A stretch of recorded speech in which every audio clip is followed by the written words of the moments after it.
Hey guys, it's Roy here from RLoco12 and EpicDroid.com, and I am here today with a quick unboxing of the brand new OnePlus Nord. The OnePlus Nord is what I like to think of as OnePlus's return to the flagship killer. OnePlus used to be known for devices that were super affordable, that had great specs, and that could perform as well as, if not outperform, a lot of the top tier flagship devices. And they did it for a super small fraction of the cost. With their more recent devices, they have gotten a little bit pricier. Now, I will say, OnePlus still makes most of my favorite devices. I love these more expensive devices, and they are awesome. However, I do feel like they are missing a little bit of a price point here because they are losing out on a lot of customers that want that budget phone. They don't need those top-tier phones. So with the OnePlus Nord, I was really excited when they announced it, but I was very quickly disappointed when they announced that it was only going to be shipping overseas. So fast forward just a little bit to the end of July, and OnePlus announced that they were going to be doing a beta program here in the US and in Canada. What they were doing is they were looking for 50 reviewers, again in the US and Canada, to take the OnePlus Nord, to give it a spin, and to see how it worked for them. I was super lucky, and I got chosen to be one of those reviewers. So I'm going to go ahead and I'm going to rip this box open and see what's inside.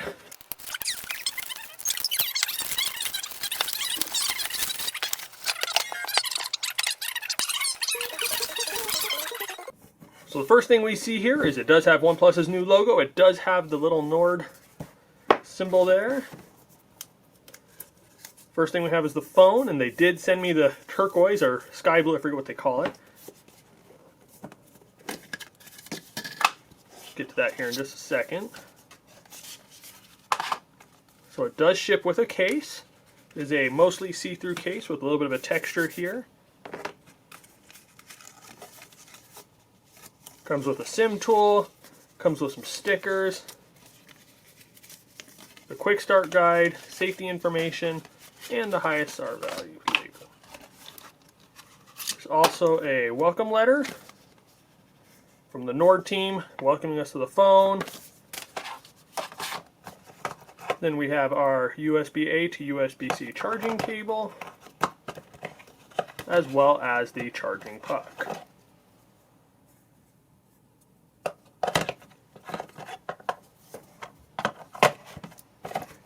So the moment we've all been waiting for, and the thing I'm most excited for, is the phone right here. Has a little note here: to maximize the performance of our in-display fingerprint sensor, we recommend using screen protectors from OnePlus and our official partners. It does come with a pre-applied screen protector here. I already can tell you I super like the feel of this. It has a super premium feel. It's plastic, but it doesn't feel like plastic. It almost feels like it's glass. It feels really nice, and I really, really like that light blue. Let's turn that on. Yeah, it has a charge in there. I was worried it wasn't going to start up there for a second. So here on this side we do have our volume buttons. We have a noise canceling mic up top. We got our notification slider, power button. Here on the bottom we do have the here on the bottom we have the SIM tray, or holy cow, I can't talk. We have the SIM card tray, we have the microphone, the USB-C charging port, as well as the speaker.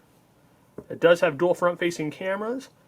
Here on the back we do have the different cameras as well as the flash.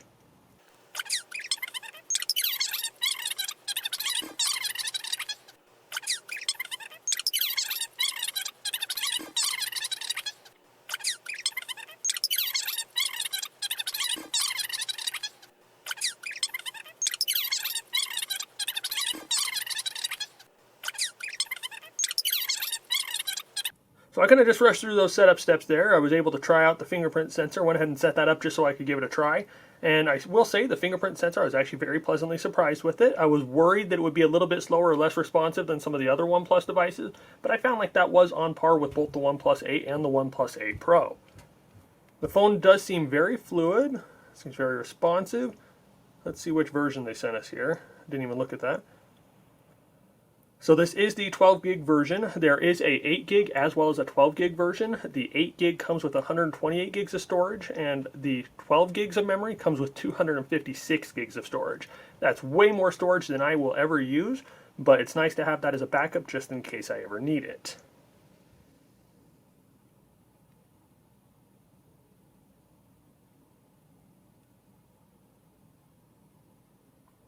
So it does ship with Android version 10, so it does ship with that out of the box. It's a nice little thing to see there. It does seem responsive. Let's see as far as apps go. We've got our basic apps. It does come with Instagram and Netflix pre-installed, as well as Facebook. Not a fan of that. I don't like seeing the bloat that's been starting to come up on some of these OnePlus phones, but I do like the fact that if I want to, I can uninstall it.